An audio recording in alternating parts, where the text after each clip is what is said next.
we are delighted to be joined by the Canadian writer and podcaster Meghan Murphy. Although she's now actually escaped to Mexico. I'm not sure she's there at the moment. Is that where you are, Meghan? Yeah, I'm in Mexico.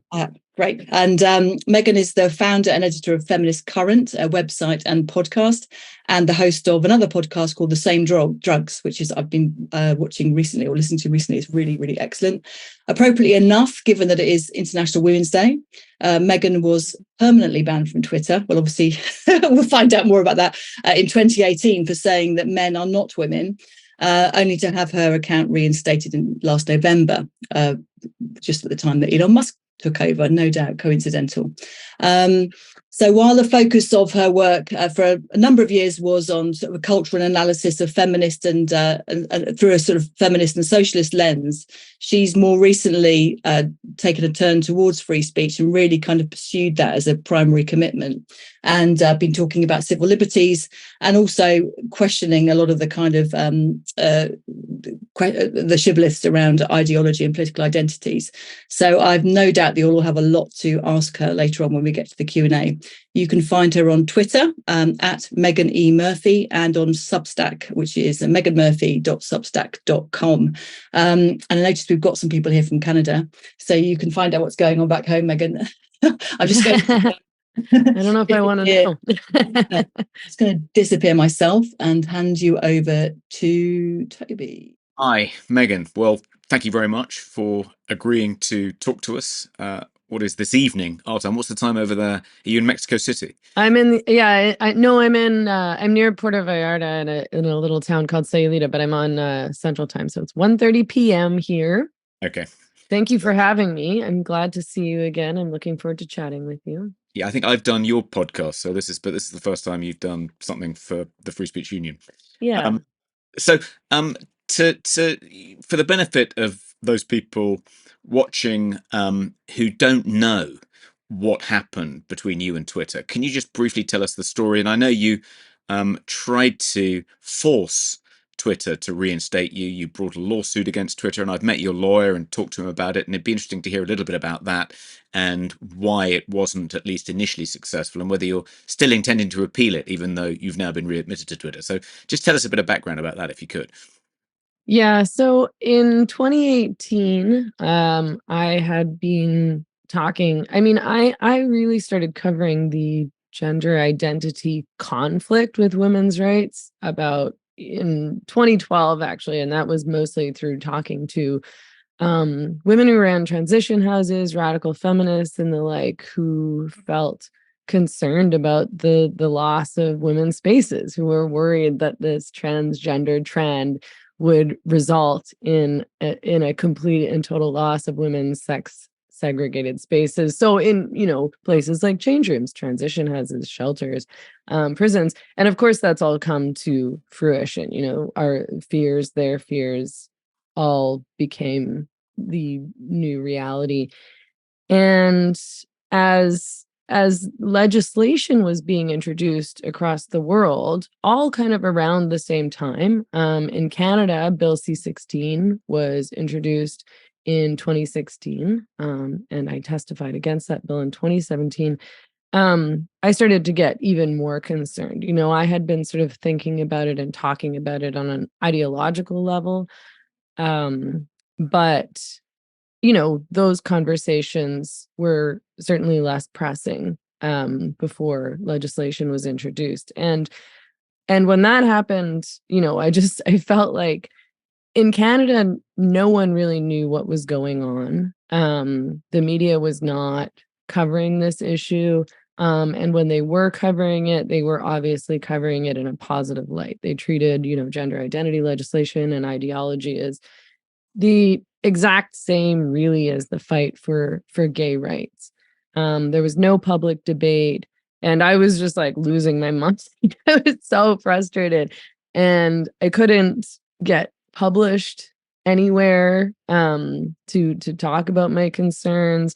So I was talking about it a lot on Twitter. I was also publishing a lot about it on my own website. Thank goodness I had my own website, but that of course has limited reach. At that time, my audience was quite limited to feminists and some on the left, though I had been canceled by so many at the left at that point that I'm sure few of them were touching my work anymore. And yeah, I think I was at the time one of the only ones, certainly one of the only ones in Canada who was talking about this on Twitter.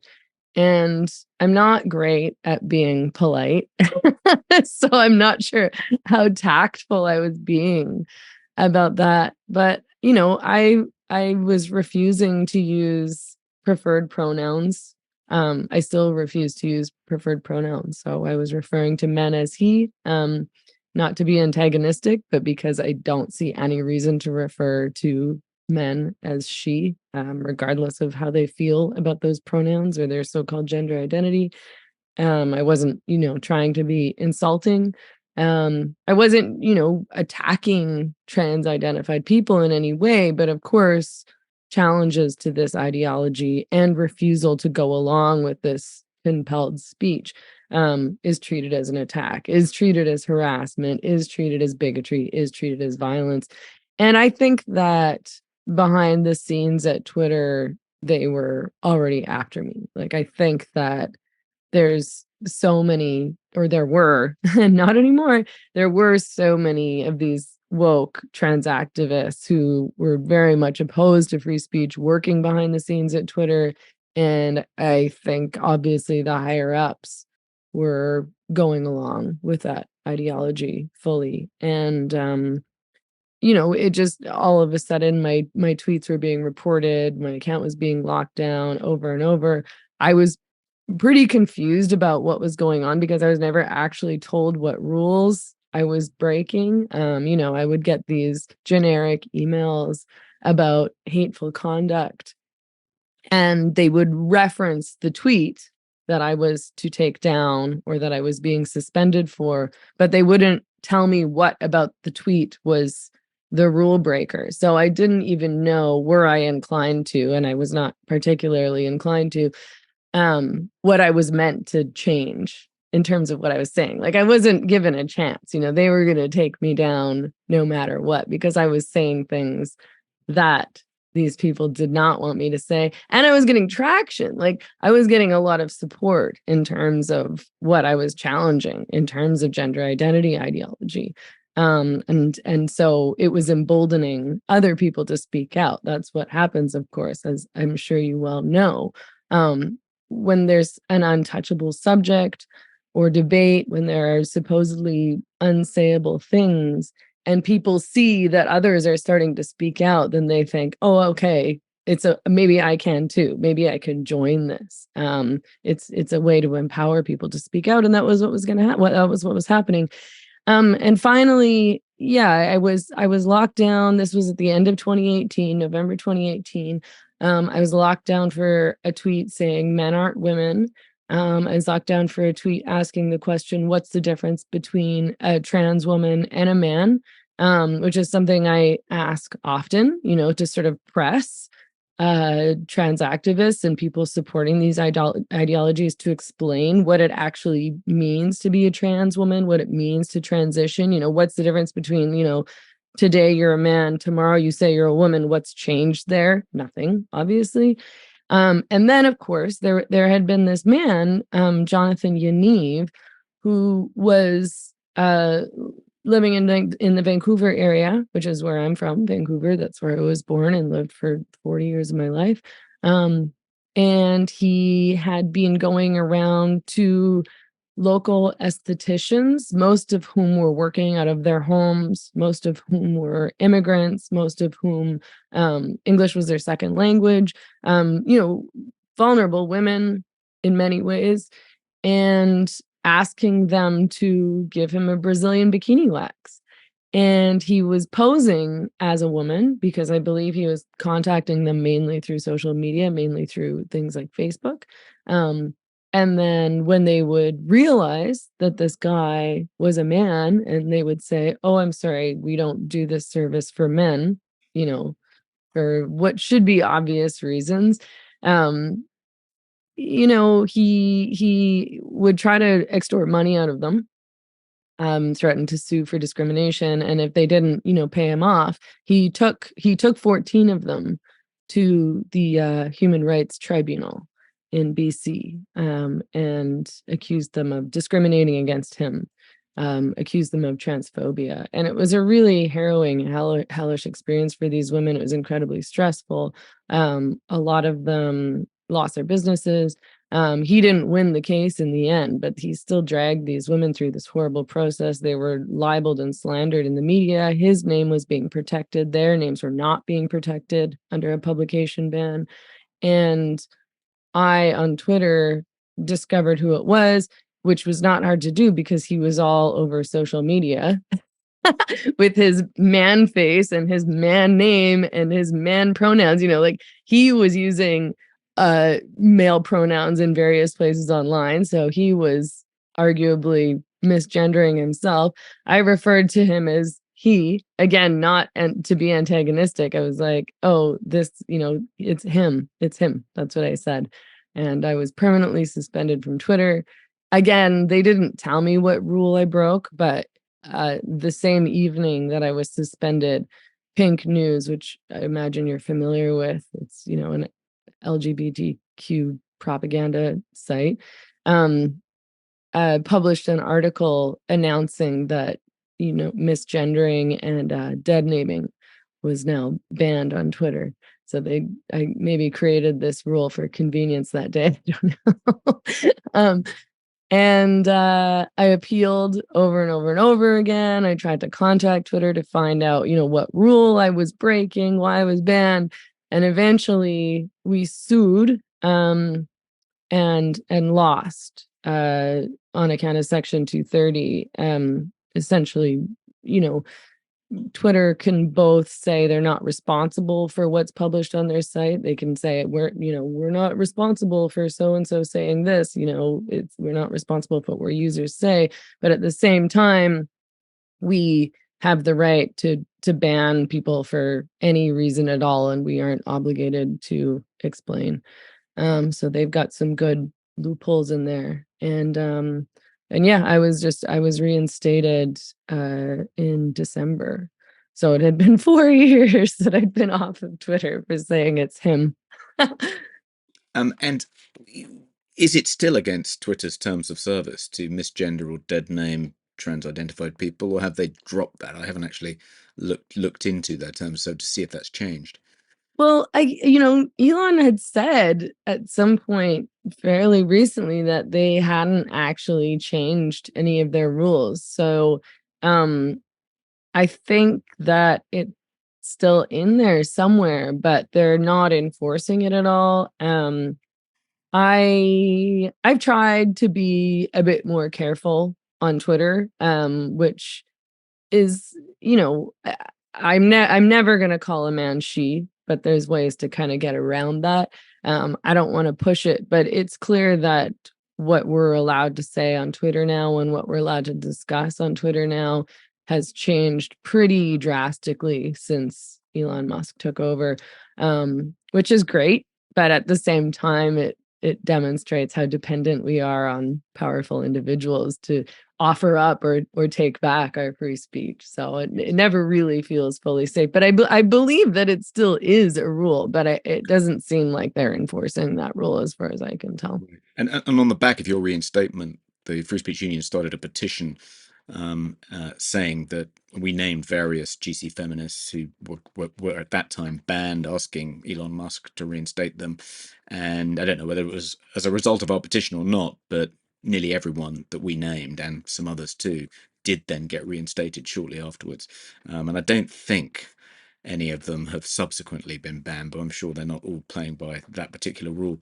So just to step back a little bit, do you have a kind of general theory as to why countries around the world, but particularly in the Anglosphere, have been completely captured, mesmerized by this particular issue? Why is so much headspace taken up by discussing how to accommodate a group which is, by any definition, a tiny fraction of the population? That there was a national census in, I think, England and Wales recently, And for the first time, it asked a question about how many of the respondents identified as trans. And by my calculation, if you drill down into the data, something like 0.2% of the population are trans women, and about the same number are trans men. Given that they are a tiny fraction of the population, why is politics in Britain, in Canada, in America, why has it been, upended, torn asunder by this particular issue, causing a schism, on the progressive left? And people are bending over backwards in all sorts of ways to accommodate this tiny minority, whether it's transforming bathrooms, changing how easy it is to get a gender recognition certificate, and so on and so forth. How do you, I mean, I wrote about it in The Spectator recently, and I said, they may not have achieved everything they set out to achieve, at least not on Turf Island. Perhaps in Canada it's a little bit different. But they've certainly kind of achieved an enormous amount given what a tiny fraction of the population they are.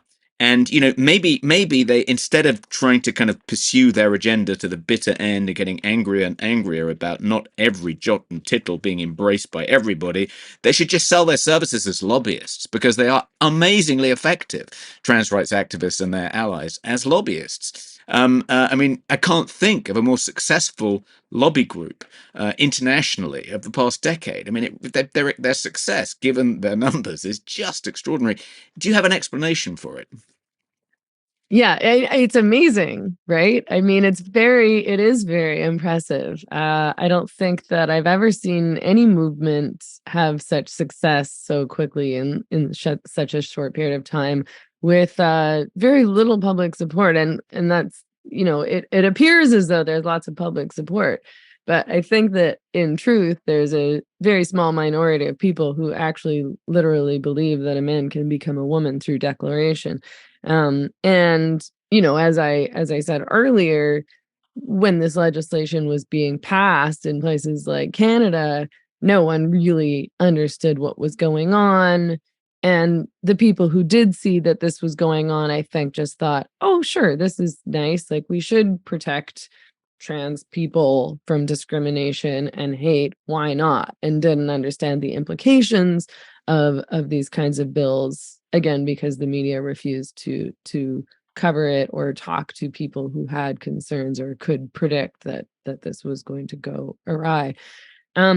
And I think that it's hard to say for sure, but I think that it's that they had some really powerful lobbyists behind the scenes, who had the ears of politicians and other powerful people in, of course, places like big tech.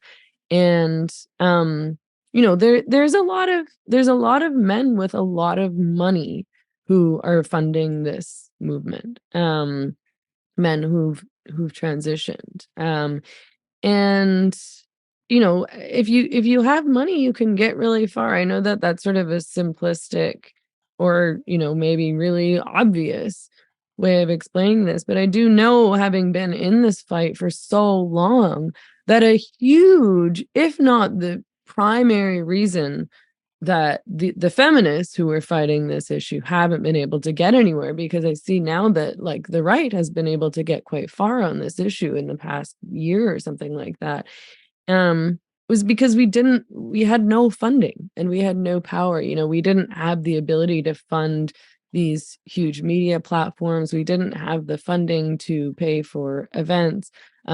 Every time we tried to hold an event, it would get canceled, or they would try to cancel.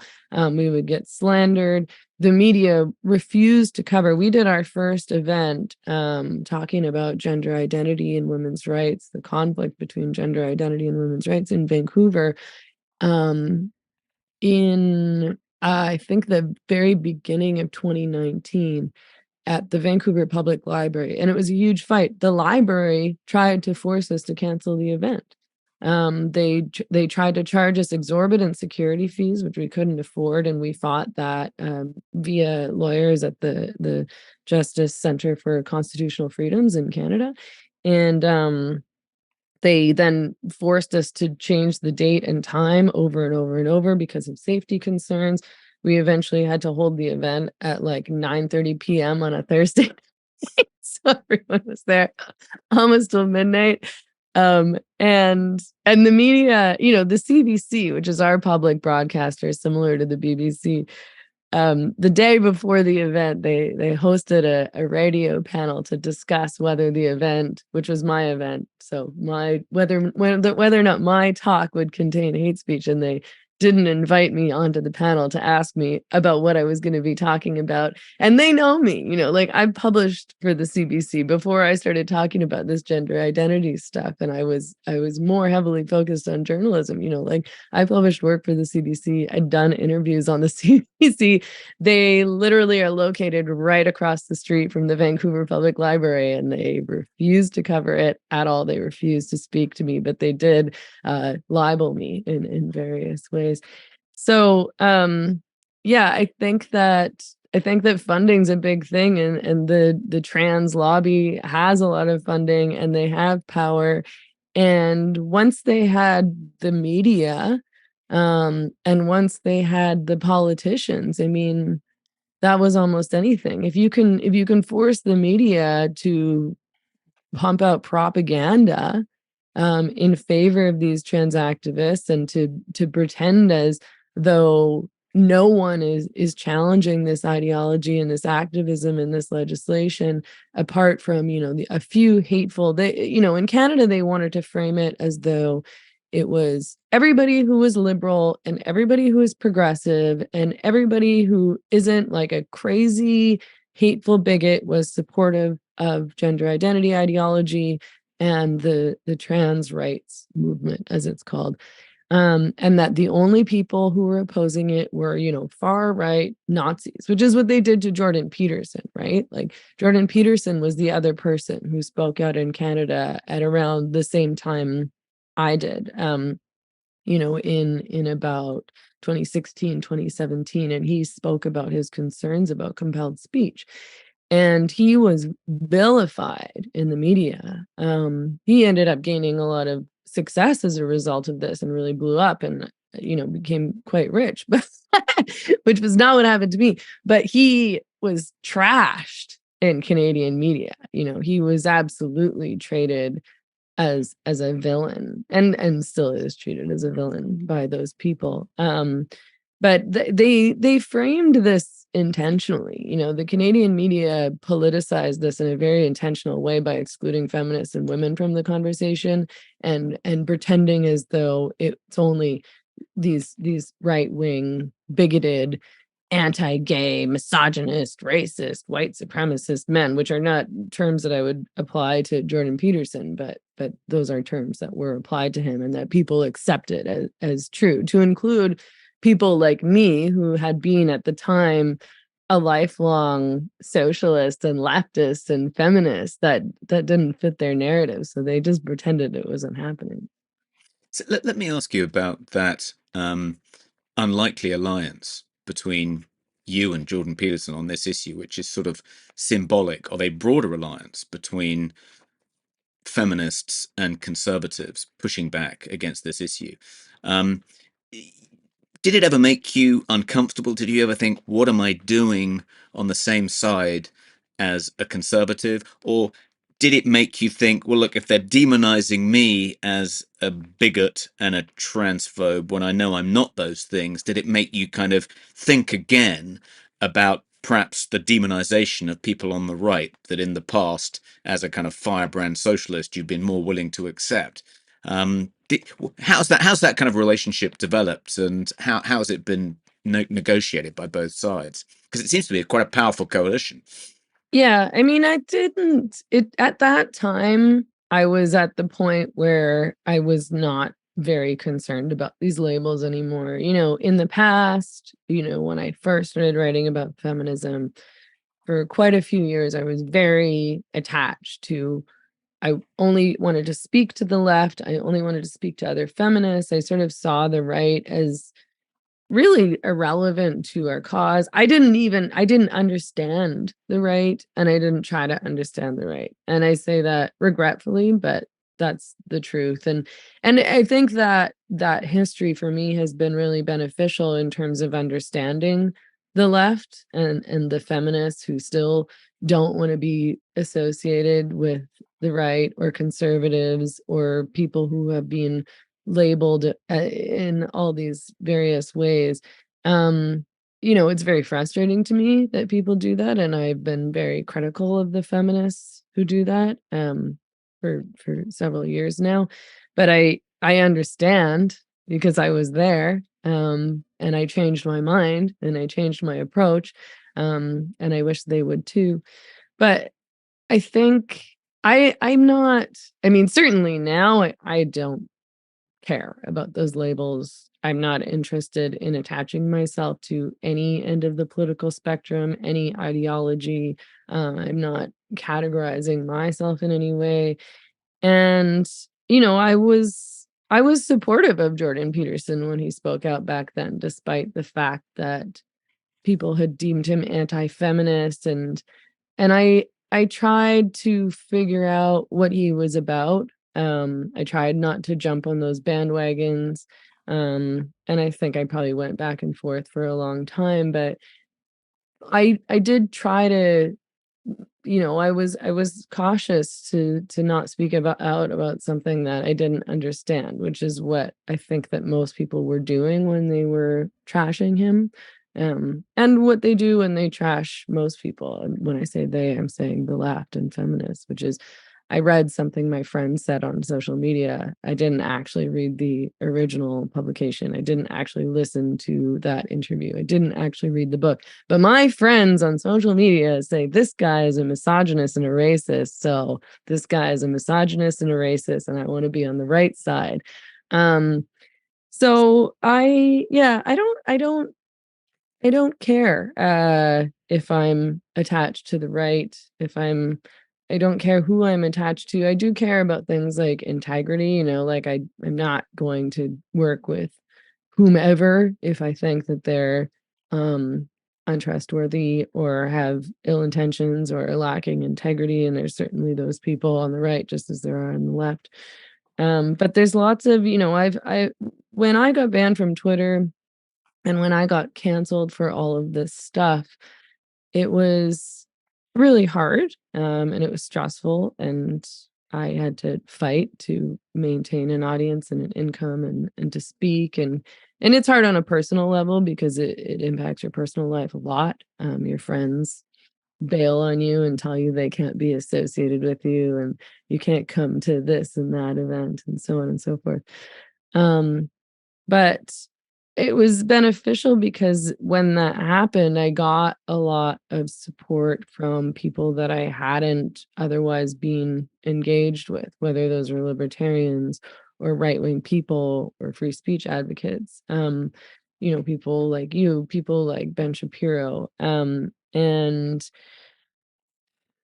I was able to meet and engage with a wider diversity of people and learn more about what it means to be conservative, what it means to be right wing, and also learn that, like because I don't agree with this person on every single thing, maybe I disagree with this person on abortion or something like that. It doesn't mean that they're a bad person. It doesn't mean that they're not an intelligent person or an ethical person or any of those things. I'm happy to have had the opportunity to learn more about people that I was, ignoring or writing off before. And again, I'm regretful that I was like that, but that's what you learn to do in feminism and the left. And that's who I was my whole life. I grew up in a Marxist household. My dad was a labor guy. He was heavily involved in the labor union. And I appreciate that history and experience and background. But I did think that capitalists were evil. Right.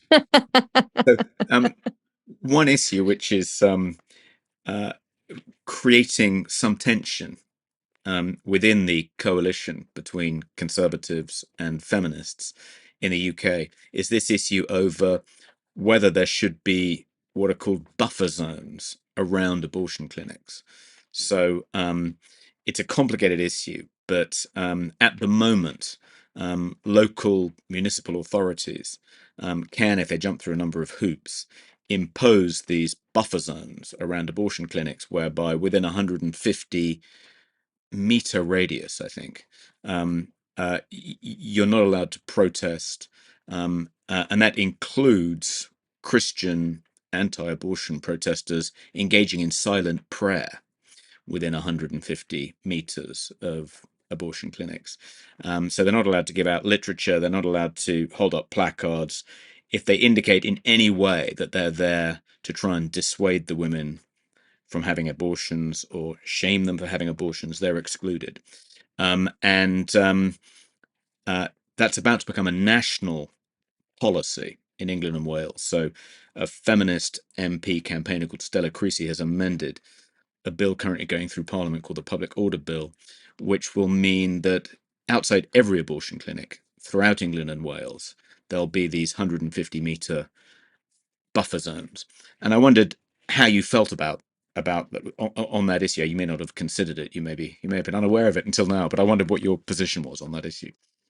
I mean, I'm fully in support of people's right to protest. Certainly, I support people's right to pray or to hand out information and literature, and absolutely people's right to protest. I mean, as long as they're not threatening violence or endangering people, they have the right to be there. And I don't like that feminists treat abortion as this no debate subject. I don't see it as any different as the way that trans activists treat the trans debate, which is like, you're endangering lives, like this hyperbolic response. You're endangering lives, so we can't talk about this. We can't even acknowledge the debate. We can't have this conversation. We can have conversations about anything.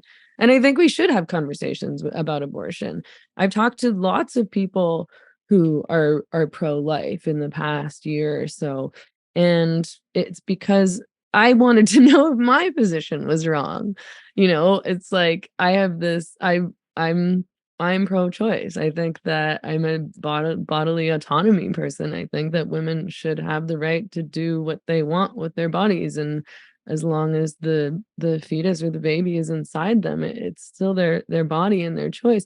But because this is an issue that so many people who I since have learned are not very thoughtful in terms of how they decide on their political positions, I was like, maybe I'm wrong, and if I am wrong, I want to know. So I want to hear from these people who are pro-life and hear what their arguments are and hear what they think. And I still don't agree with them, but a lot of their arguments make sense to me.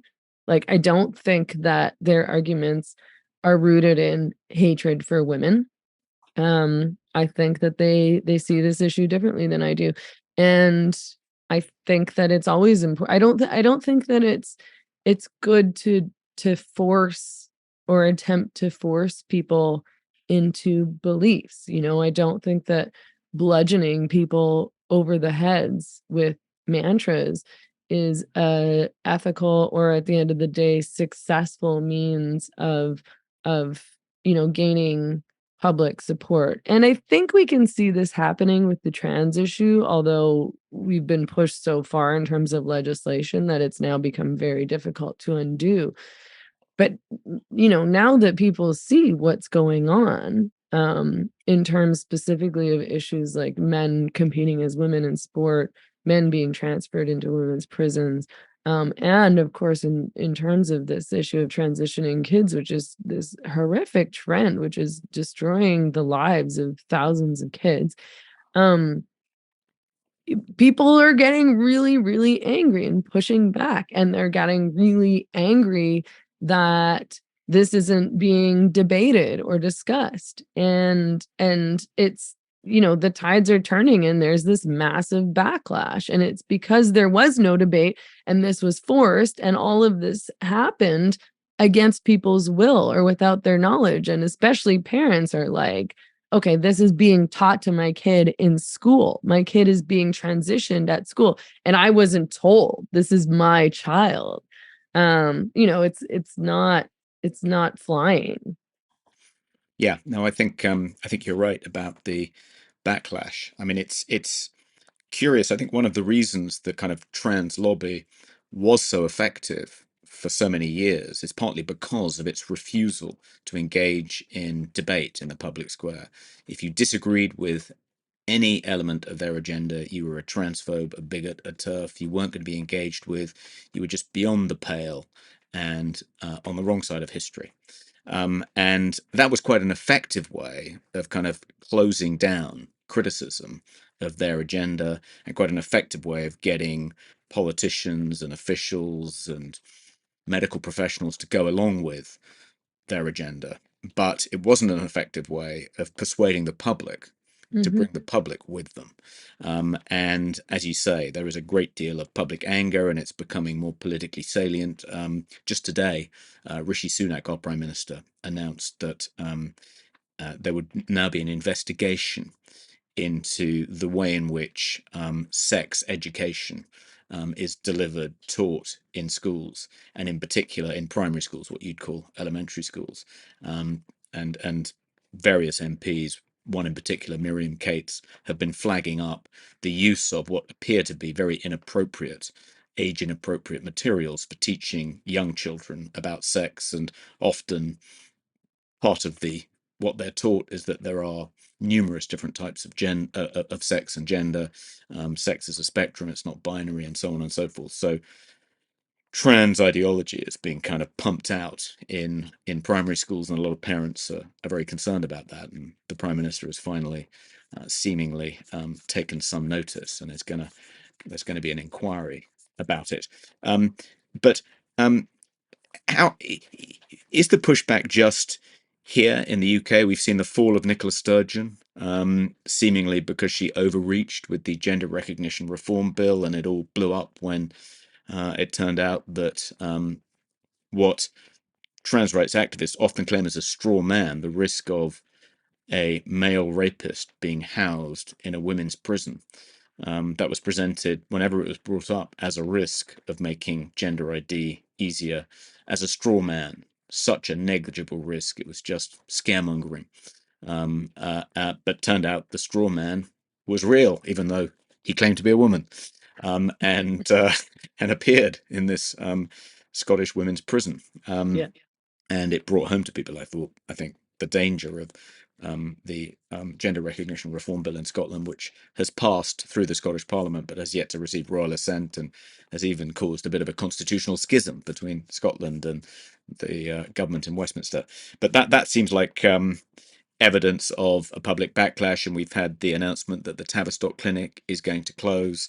And there are lots of signs, at least on Turf Island, that the tide is beginning to turn. But as you say, it'll be a long fight, because the institutional capture is almost complete in places like the NHS, the Department for Education, and so forth, our universities.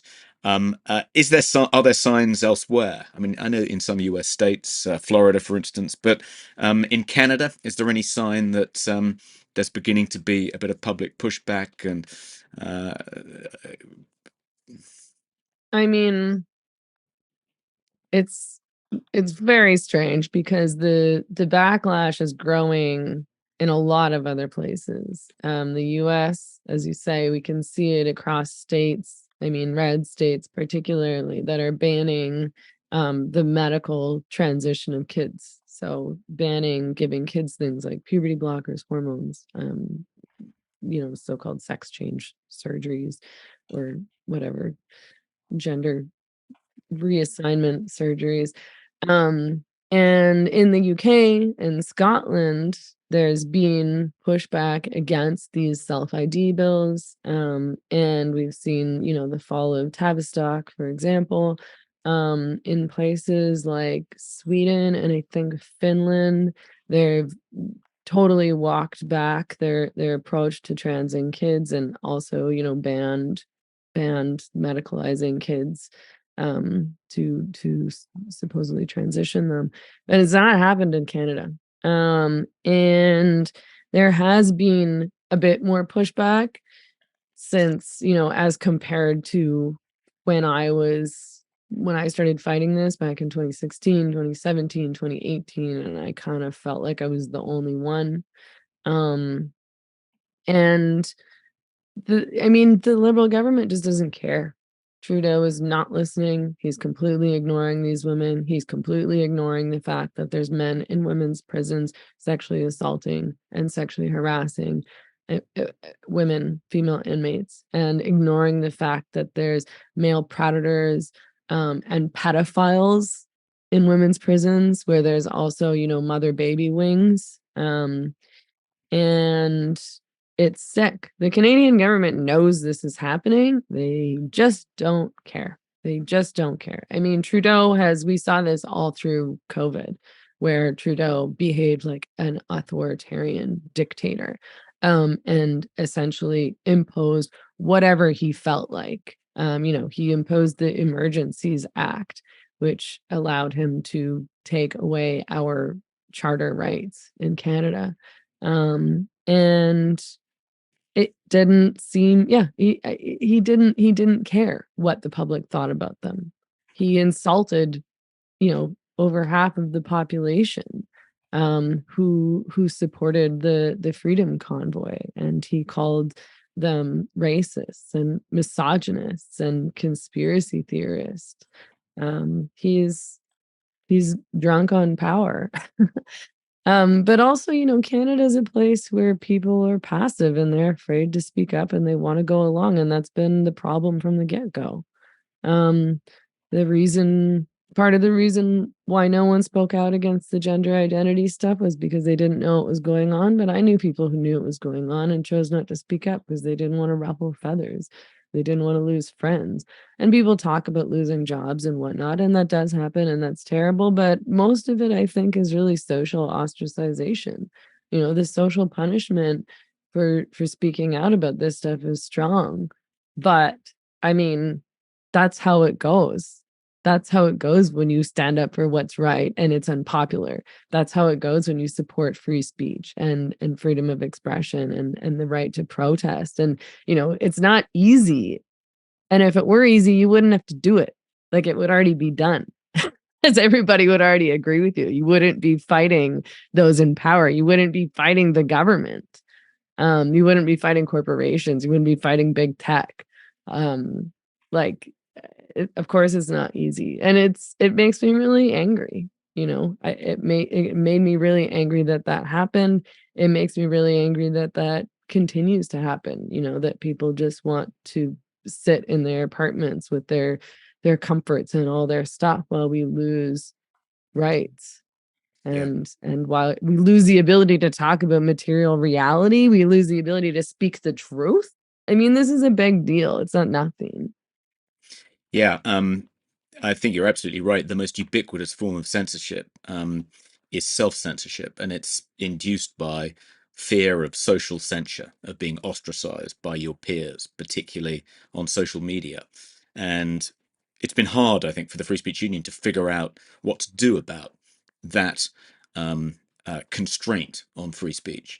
Because it's, we can fight when people lose their livelihoods. We can fight to get them their jobs back. We can challenge laws which threaten to encroach on our right to free speech, and we do that all the time. But what can you do about social ostracization? And I think we finally figured out that it's sort of a role that we've kind of muddled our way into, which is to provide a kind of alternative social networks for people who find themselves kind of a little bit isolated because they have challenged the kind of fashionable view. And to organize events like this, where people who have lost friends, even fallen out with family members, can experience, some solidarity from other people who are in a similar boat. Anyway, let's go to the people in the audience for questions. Jan, do we have some questions in the Q&A? Should we kick off with? Yeah, just a few. Well, somebody says they prefer you to the other Meghan. I should hope so. It's a low bar, but you're doing well. Okay.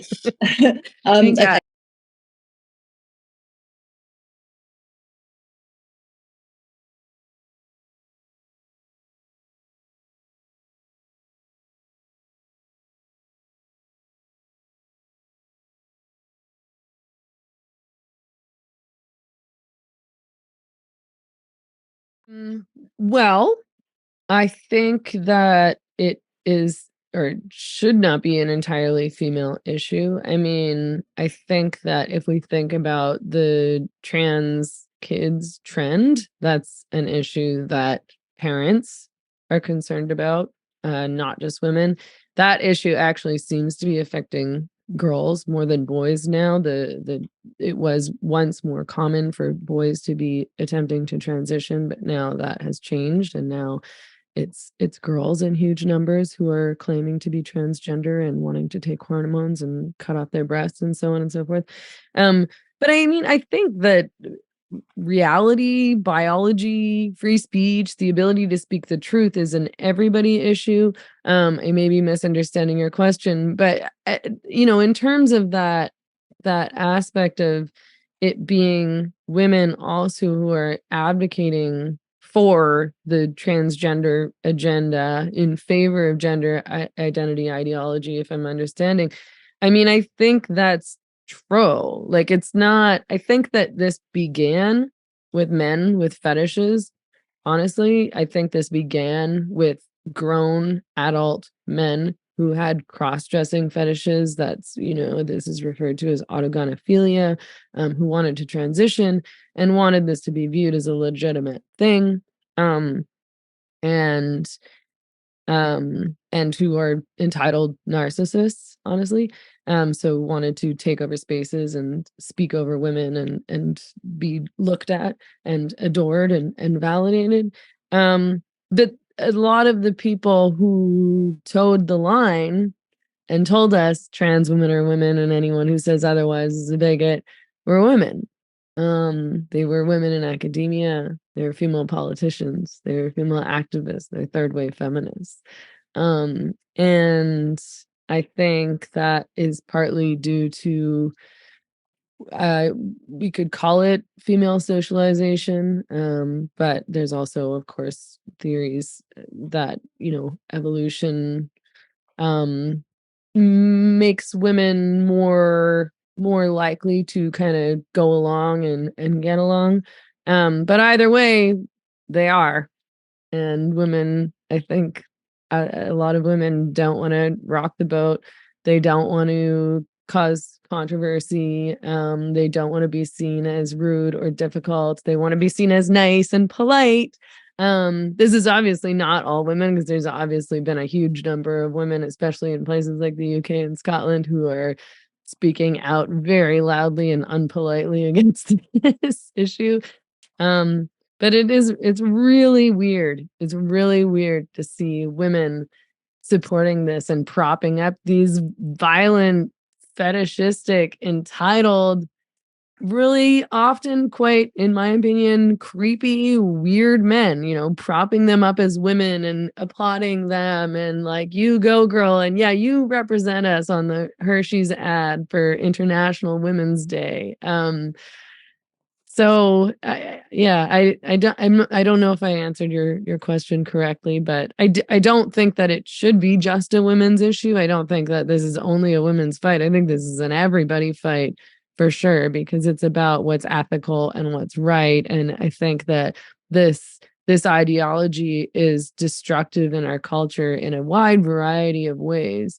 And I think it's quite dangerous also in a wide variety of ways, and we're obviously seeing that women are not the only people who care about women. Men care about women too. Men care about their kids. Men care about like culture and reality and free speech and the truth, and not being gaslit and told that they should also be attracted to trans women because trans women are women, and if you're not going to date a trans woman, then you're a bigot too.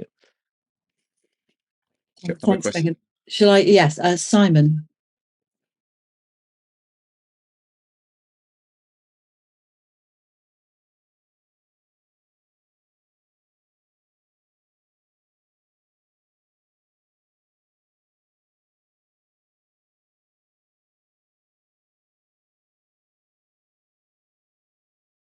I mean, it seems like postmodernism is the new religion. So the truth is relative, right? And can be defined based on individual view, preference, belief. And we all need to accept that. I mean, it's interesting because I think that I guess I've never even thought about it in terms of labels, but I suppose I'm agnostic. I'm not religious. I've never been religious. I grew up in a household that was vehemently opposed to organized religion. I'm not familiar. I didn't even know religious people until I was an adult. Like, I didn't know anybody who was Christian. I knew nothing about religion, any religion. But I mean, it seems clear to me that as society has become less religious, especially, in the US, there's still a large contingent of Christians who do have power, but that's not the case in Canada. Christianity is not part of our culture at all. And I think that people have glommed on to politics and ideology instead. People still want that community and that sense of meaning in their life. And because religion is so awful and terrible according to them, they've chosen political religion instead. They've chosen the religion of transactivism, the religion of wokeism. Um, and treated anyone who doesn't go along as a heretic. So, I don't know. I mean, I don't know if there was.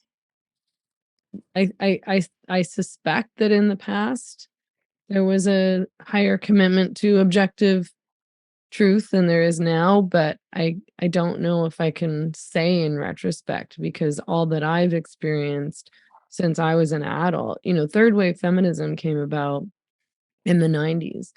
So when I graduated from high school, that was the era that we were in. And third wave feminism is very much about postmodernism and about theory over reality. What I learned when I did a BA in women's studies and I did a master's degree in gender, sexuality, and women's studies, and we didn't learn about women's history. We didn't learn about women's real lives. We learned about gender theory. We read Judith Butler.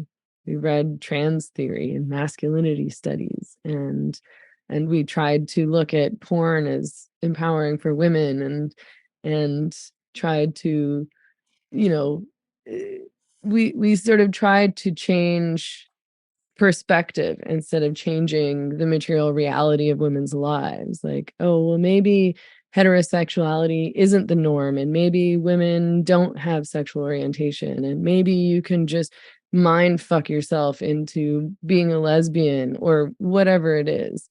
It was all very theoretical. Again, I'm not sure if that exactly answered your question, but that's how I grew up. So I don't know if I can compare it to a past, because I wasn't an adult in the 70s or the 80s.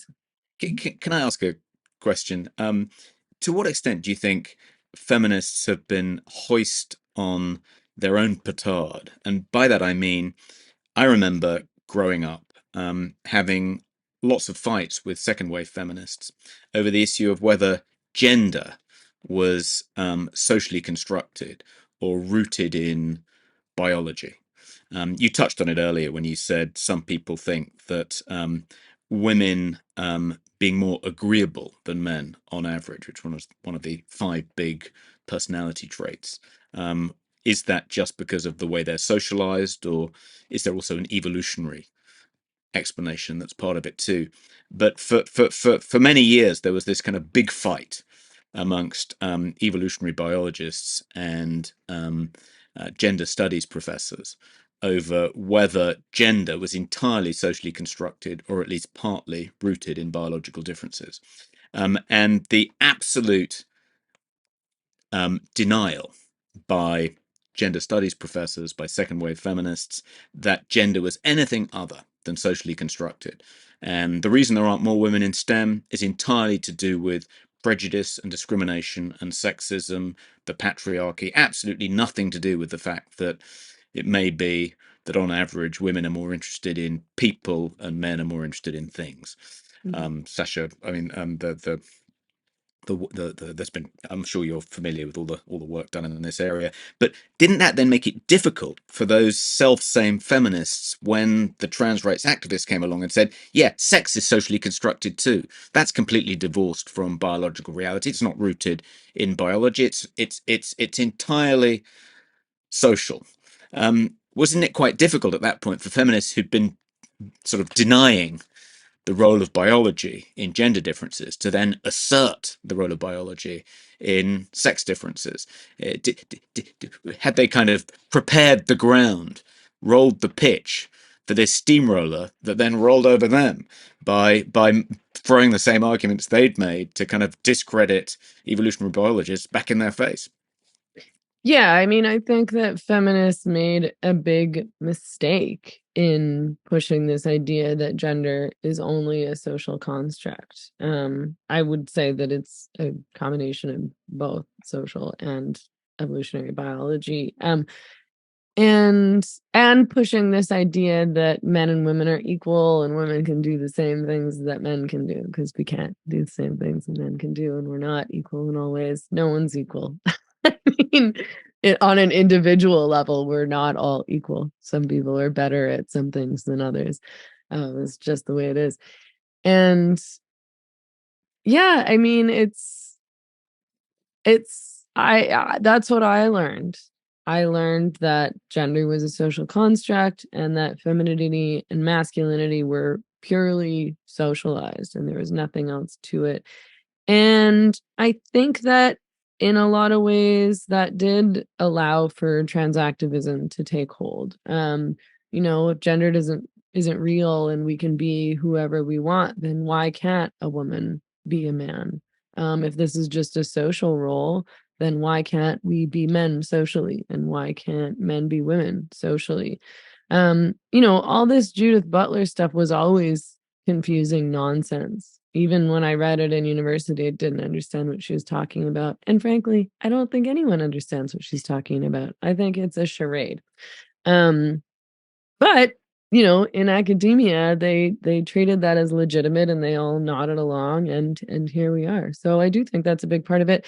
And it's tough because people say this to me all the time, particularly men, particularly anti-feminist men. This is fine. I don't think that men need to be pro-feminist. I don't identify as a feminist anymore. I don't really want to be involved in feminism anymore. I would prefer to just be an independent thinker. I obviously still fight for women's rights, but I think, a lot of men will say to me, like, this is all your fault, or like, haha. Well, now look at where you are. And it's frustrating because, I was one of the women who fought back against gender identity ideology, and I did try to be rational or more rational in my approach to feminism. And I have obviously tried really hard to engage all sorts of different views in my work now. And but it's true that the mainstream feminists, like the big feminists, the like Jessica Valenti's, these are Americans, so I'm not sure how familiar you are with all of them, but the Jill Flipoviches, all of the women who were being published in like the New York Times, who had well-paying jobs, who were making 20 grand for a speaking gig. These women all went along. They're careerists. I don't know that they believe trans women are literally women, but they certainly pretend they believe it, or they simply refuse to speak about this issue at all. And it's really gross and pathetic.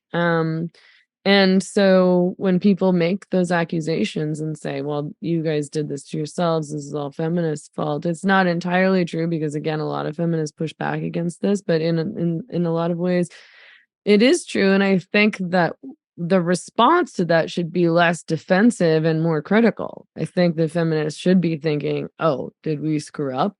And should we rethink our ideology and maybe be less attached to that ideology and stop operating in this silo and actually listen to these people who are talking about evolutionary biology, even if this doesn't go along with our preferred party line. I mean, they're just doing to themselves what's also being done to them by the trans activists or by the people who are accusing them of being TERFs and transphobes and refusing to platform them or stand next to them or debate them or associate with them. They're doing that exact same thing to these men or these people who they label misogynists or sexist or whatever, because they're saying things that don't support their preferred narratives, and it's very frustrating that they can't see that.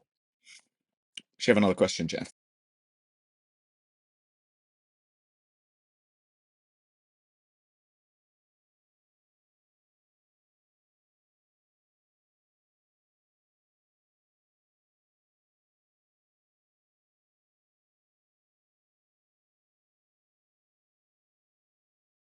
I think that they do care. Like, it seems to me most men I know do care about protecting women's spaces, actually. I don't think it's true that I think maybe early on a lot of men didn't care, but more because they didn't think it was a real threat. And pretty much all the men that I know think that this is crazy, and that the idea of a man competing as a woman in female sports is insane and ridiculous. And that's actually one of the issues that really got men on board, because men know that they're bigger and stronger. Like, men know that women aren't equal to them physically. And so they know that a man like competing on a woman's rugby team or against them in swimming or in the UFC, like in MMA, for goodness sakes, is insane and dangerous. So I think that men do care that men not be allowed into women's change rooms unless they're perverts and they want access to women's change rooms, and that's the only reason a man will want access to a women's change room is because he's a pervert. I don't personally oppose men having their own spaces. I wasn't aware that men's spaces were outlawed, but certainly I know a lot of men who get together and do man-only things, whether it's like poker nights or, sports stuff. But I guess I don't think it's true that men don't care. I think that men do care. Yeah, I'm just on a point of information. I am a member of a club which doesn't admit women at lunchtime, but does admit them in the evening. So I don't think it's against the law, at least not in all circumstances. Yeah, I wasn't. I thought that was still allowed. So. Okay, I'm going to read out one from Jerry, who I don't know whether they're male or female, so I'll have to they then them. Jerry says, is there a league table of Anglophone countries in terms of their legislation or the culture of that's anti-free speech there? And would it be good to have a list of those countries? Because they say they'd pay to go to a woke-free country on holiday. Oh, I see. Sorry, have you got a sense of globally where's better than others? Oh, or where's the worst place? Well, I mean, it's so interesting, right? So I moved to Mexico. I've been living in Mexico for 2 years now. I left Canada during COVID in 2020, or it may have been January 2021. But, part of that was because my experience in Vancouver in Canada had just gotten so bad in terms of the gender identity fight. I did not feel safe in my city. I didn't feel safe walking around alone outside. There were all sorts of areas and bars like I felt like I had to avoid because I didn't feel safe. I was, screamed at in public. I don't have a lot of money. So it's not like I have the means to live in a building where there's security or hire private security or anything like that. And the social ostracization was horrible. And then COVID happened. And Justin Trudeau started implementing these, quarantines. And obviously, I mean, the same thing happened all over the place. You guys know, we were being locked down. We weren't allowed to see other people. He started shutting the borders. He started canceling flights. And it was like, I'm getting out of here. This is freaky. I'm going to end up being arrested because I was speaking out about this stuff. And I was speaking out, I've spoken out against the government for a very long time. And Justin Trudeau seems very intent on preventing that from happening. He's been for the past, I think, couple of years now, talking about trying to pass this bill to essentially control what Canadians are allowed to say on social media in places like YouTube. It would be about forcing YouTube to take down content or ban creators who are found guilty of hate speech, which just means disagreeing with government policy and ideology. So I was freaked out and I left and I came here, and the difference was amazing. People here, I mean, it depends on where you go. Mexico's a big country, and if you go to Mexico City and you hang out with university students, you're probably going to get a lot of woke stuff, and you're probably going to get a lot of trans activists. But in general, in places where people are working class and there's like real genuine diversity and people are focused on their families and surviving, they're not hyper focused on this invented woke nonsense. This is an elite ideology. This is an ideology that's supported by urban elites who are overeducated. This comes from universities.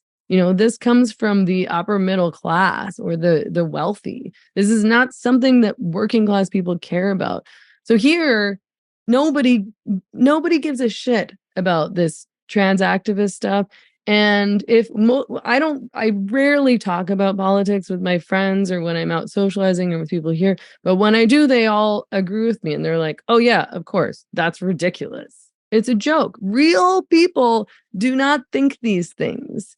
Real people do not think that everybody is a white supremacist and that men can become women, and they're not, hyperbolically insane about climate change and everything. No one here wanted to get the vaccine. No one here was isolating. No one here was quarantining. No one was wearing a mask, and everybody was fine. Everybody knew this was a joke. Everybody knew this was ridiculous. It's just in real life, the people who believe these things are not operating in real life. They're operating inside their apartments on the internet and within this, intellectual, ideological, political silo. So in terms of going places that aren't woke, I mean, I think it's like progressive countries are the worst. Canada's the worst. The blue states are the worst. San Francisco's the worst. Seattle's the worst. Portland's the worst. And I think that I suspect that's probably true in the UK too. If you go to like woke university towns, I think that places where there's an actual more diverse community, more, POCs, actually working class people, normal people, they don't buy into any of this stuff. They think Justin Trudeau is a crazy person. He's a joke around the world. So I think, yeah, that answers Jerry's question. Like Trotsky, Meghan has had to exile herself in Mexico, which makes Soviet Union of the woke era. And I think probably my impression is that things are probably worse in Canada than anywhere else in the Anglosphere, though it's pretty bad elsewhere too. Yeah, keep an eye out for the ice picks, Meghan. And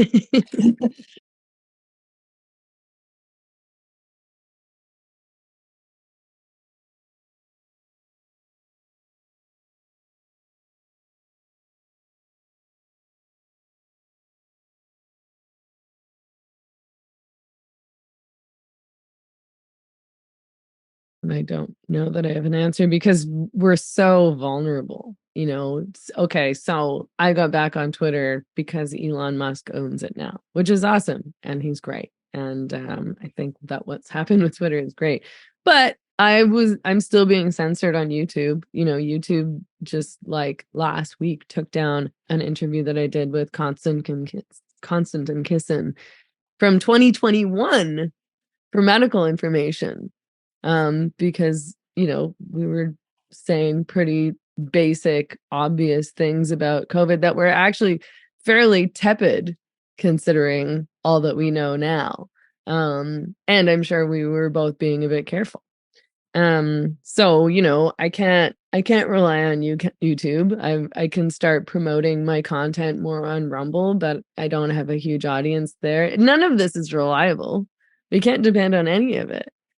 It's so unfortunate because especially, I'm independent. I don't work for anybody. My entire ability to work and make a living is based on individual donors who are subscribing or donating to me. I don't have advertisers, I don't have funders, I don't have anything else. I certainly don't have government grants.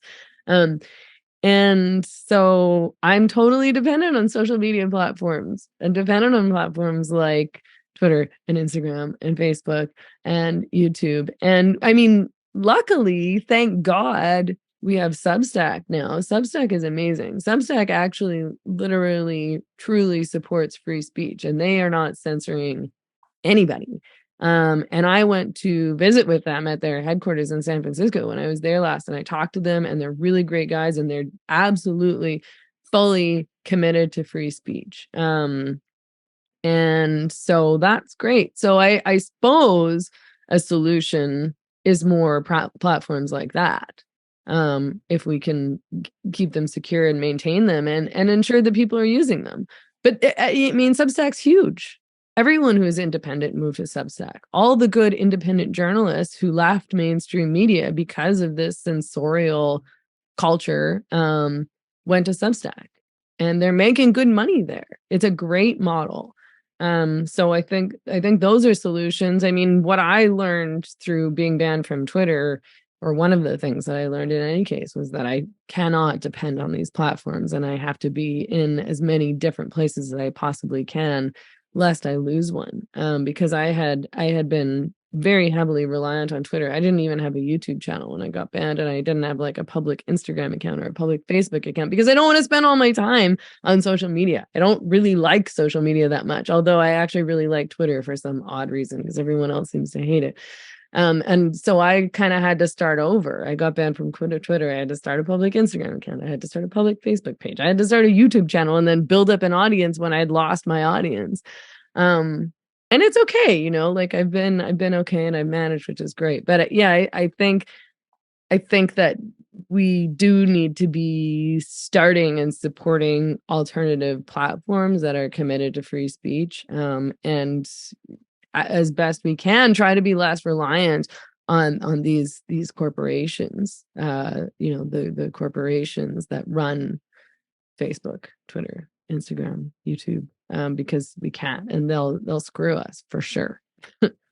I think if I can just address that question as well, I think the good thing about Elon Musk's purchase of Twitter is that even though it is just one tech company, one social media platform amongst many, it does have outsized influence. It was the kind of main tool through which kind of ideological conformity was enforced, and anyone who dissented from it was shamed and then shadow banned and then permanently banned. So the fact that it's no longer a tool, a weapon in the arsenal of the woke censors, then that is a huge victory. They're going to have to find another. And I think the big battle will be to persuade Elon not to sell it rather than to persuade him or people like him to buy other social media companies. But interestingly, one possible unintended consequence of the online safety bill may be to make social media platforms, at least in the UK, more permissive, paradoxically, because one of the clauses in the bill is that social media companies that don't enforce their terms of service will be liable to being fined by Ofcom up to 10% of their annual global turnover, which, you know, in Facebook's case is upwards of $10 billion. So one response of the social media platforms may be, well, if I'm going to be fined for not enforcing my terms of service, maybe I ought to have extremely permissive terms of service to reduce that risk. So it could be that an unintended consequence of the online safety bill, fingers crossed, will be to persuade companies like Facebook and YouTube and Instagram and LinkedIn to relax their terms of service rather than make them even more censorious. That's interesting. That's a great perspective. I appreciate you talking about that. I hadn't thought of that. Should we have one more question and then let Meghan go? Well, actually, I was going to, I think we're done with all the ones from the Q&A, Okay. unless we're going to cycle right the way back round to feminism again, which I think it's better to kind of logically progress through them. So, but can I, Meghan, have you got any plans to come to the UK again? I know you came to Scotland in 2019, I think. I don't have plans to, but I would love to. I loved Scotland. I love London. I was out there in 2019, it must have been. And yeah, I really enjoyed my time there, and I would really love to come back. So I certainly hope to have another opportunity to for you know, an event, talks, work, so on and so forth. So if I can, I will. Great. Well, look, let us know if you have any plans to come to London. Definitely invite me. We'll do this again, but in person and on stage, and invite I'd love to. Bring your special Mexican booze and you can hang out with you can cause carnage amongst the FSU. I will. I'll bring my Mexican moonshine that I'm worried that actually promoting worldwide. Okay, thanks ever so much, Meghan. Thanks to everybody for coming. We can leave the chat open just for a bit longer so you can make contact with each other if you want to. And we will see you on the 27th of March for the event on misinformation and disinformation. Good night, everybody. Okay. Thanks for having me. Thanks everybody for coming. Thanks for your questions. Bye. Thanks everybody.